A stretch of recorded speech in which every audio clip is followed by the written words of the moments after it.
Welcome back. This is Unrendered on IKTV. We are now channel 112 on the new Flow network, but IKTV is still all about you. On this edition, like I said, on Unrendered, we have the leader of the Democratic Republican Party, Miss Anesia Baptiste. Anesia, welcome. Yes, thank you. Pleasure to have you again. Yes, thank you so much. I appreciate it. So tell me, the last time we spoke was some time ago. I think matter of months, if not a year. It's been a while. Yes. Right.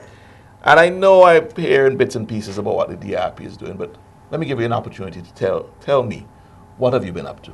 Okay, so since the last time we spoke, we have increased our candidate membership in terms of our candidate team. It's growing.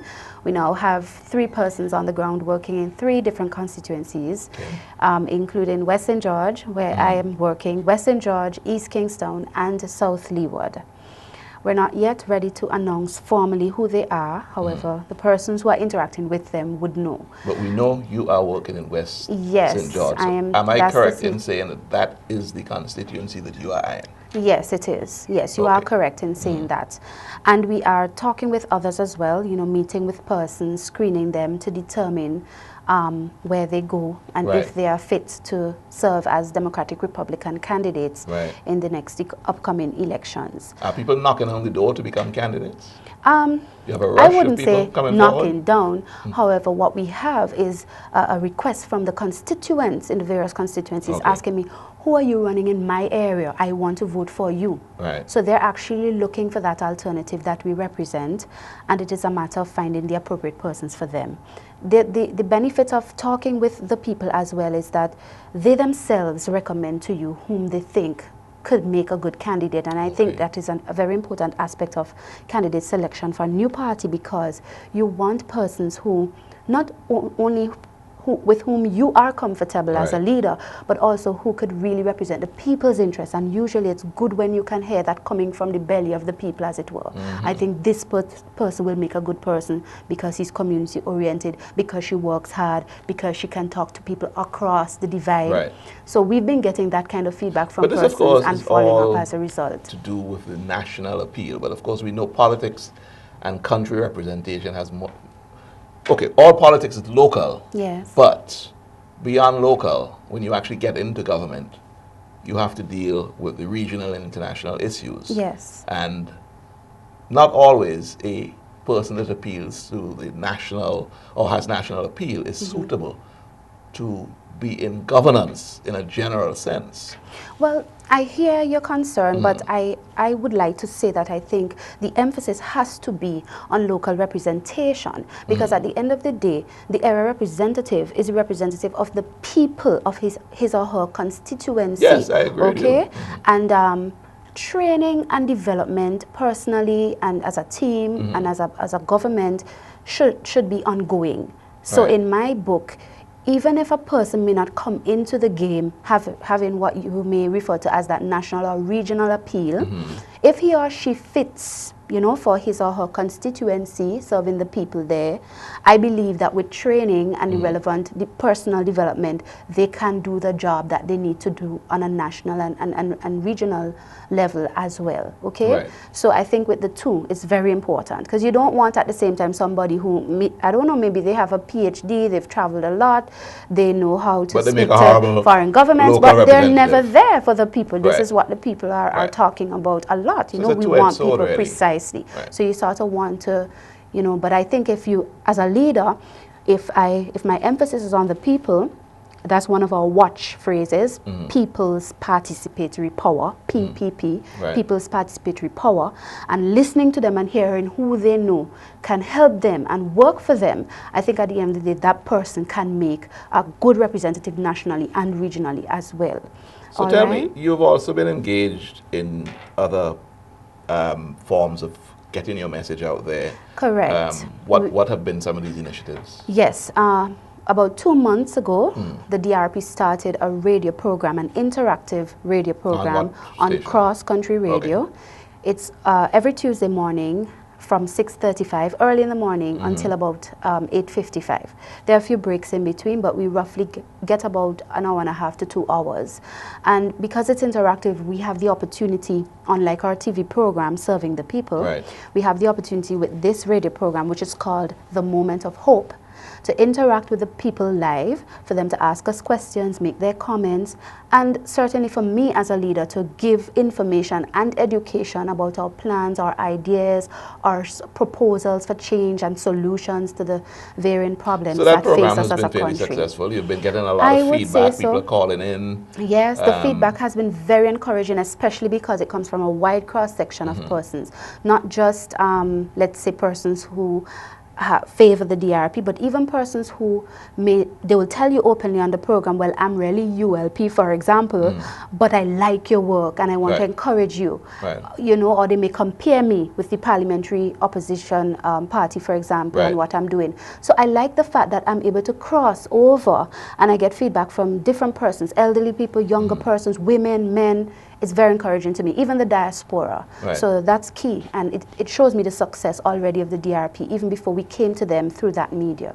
You're hoping, of course, in the next general election, which can be any time now, or by, you know, constitutionally due December 2015. Yes.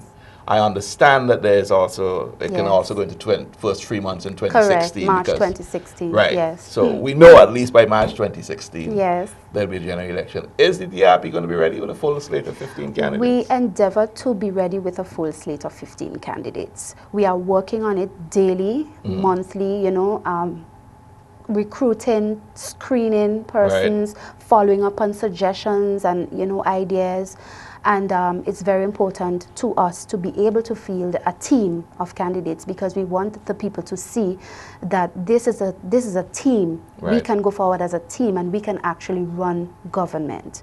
We have been privileged to have interest from former public servants, persons who have worked in government, persons who are still working in their various fields, and we also do we talk a lot with persons. So if there are persons who, for example, may not want to represent on the on a ticket, an election ticket, but they want to work with the party. Yes. So, for example, so should you form government, they would want to come forward. And yes, they would want to be. You know, that we have a lot of public servants still in Vincent and the Grenadines who, though they are retired, former public servants, they have a lot to offer, and they still have a lot of energy and things to give, and they're willing to sit with you and talk with you, tell you their ideas, what they think should be done, etc. And I think it's sort of like a group of elders, as it were, whom you can count on as well and take from, you know. And I have been talking to people like that as well, because I think it is very important. So what are the policies of the DRP? What are the things that you are bringing that is the value proposition to the electorate? Why should they elect the DRP? All right then. Well, the DRP, first of all, I always have to remind the populace that we believe in democratic Republican principles. And when I say democratic, yes, like all other parties here, we believe in the democratic process of electing governments, majority rules, but we emphasize that majority must rule in the interest of all, in the interest of the protection of the God-given or inalienable rights and freedoms of all. And that's what republicanism stands for in essence. That's the essence of republicanism, emphasizing inalienable rights and freedoms. And because of this, in a general sense, the people can expect the DRP to be a government that would represent the interests of all people, okay? Non-partisan in that sense. Assistance must go to those who need, and need must be the only qualification, not the color that you voted for in the last election or the fact that you didn't vote for our party. We are here for all of the people. And so the different areas, of course, that people are concerned about are the areas that concern us also. And when we had announced the party in August of 2012, it's actually almost 2 years, right? Time has really flown. Yes. These are some of the things I mentioned. I'll just read through a few of them for you, but there were about 10 points, policy areas, general points, not exhaustive. For example, the implementation of an agricultural policy to make SVG become a food basket in the Caribbean. Okay? Another one. Notwithstanding, of course, our limited land size. When you compare that with Guyana, who is perhaps more naturally disposed to be in the food basket of the Caribbean. But okay. I see the intention. But the intention, and also, I mean, again, it's not exhaustive, but one of the things we've done, for example, on our TV program and on our radio program is we have talked about something that no other party and government here is talking about when it comes to agriculture, and this is this whole issue of the genetically modified agenda, if I should call it that. So what is it's your really view impacting on GMOs, on the world. Really? Yeah. Well, the DRP believes that we need to take a position legislatively and otherwise to protect our agricultural environment, as well as to protect our own food security, and to be able to sell our food in markets like the EU and others who have taken serious positions, such as banning the use of GM seeds, such as legislating that you must label GM foods. If we say we're going to take full advantage of our international airport when it is completed and operational, and we want to export food, you have to realize the EU and other markets are now looking for organic markets. We have to get into that. And we also have to realize, not just for the sake of selling food and making money, but recognizing what has been proven about the impact of genetically engineered seeds on the very agricultural environment. We have to protect our own food security, or else we'll end up, if we're using those seeds, we end up with a situation where we can't even use some of our lands because they've been destroyed. That's going to take us down another road. That's another topic altogether. It's a part of the agricultural plan and policy. It is very important in going forward in agriculture, and you don't hear people talking about it much here in terms of government policy. But anything that we want to do in agriculture, whether it is cocoa, whatever we want to plant, etc., we have to take care of our seeds. We have to ensure that they are not corrupted and they are not going to be seeds which are going to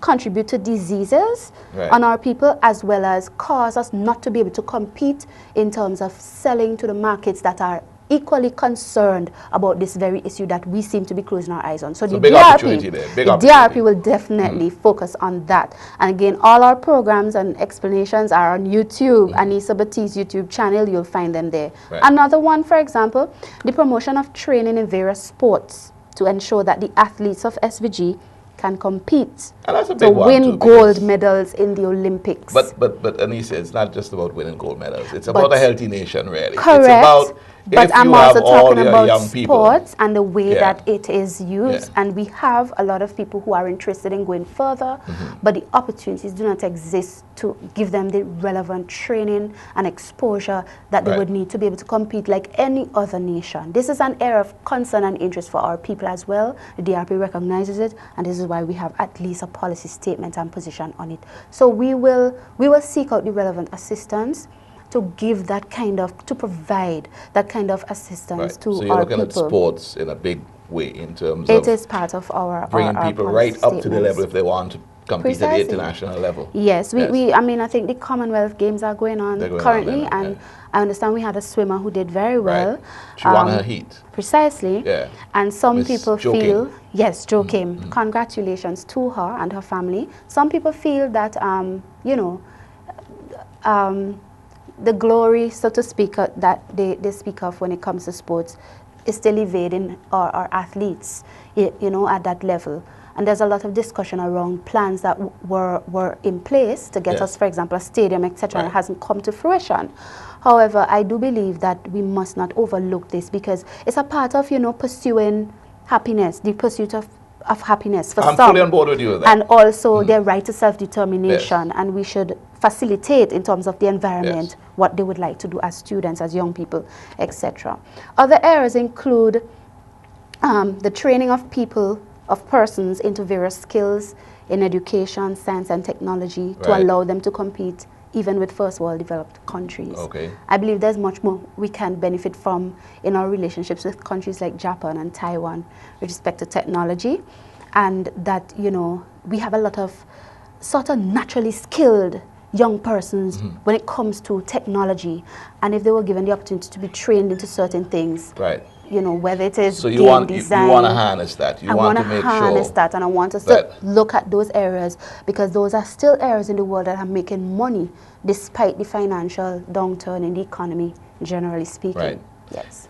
I'm going to pull you up there because we're at the end of this first segment. When we come back, we'll quickly run through your policies. Yes. But I also want us to, there's so much politics of the day that's going on, and I wouldn't want to have this entire program without us touching on a lot of those issues. So we'll finish off your policies and we'll get into the politics of the day. All right, when we come back.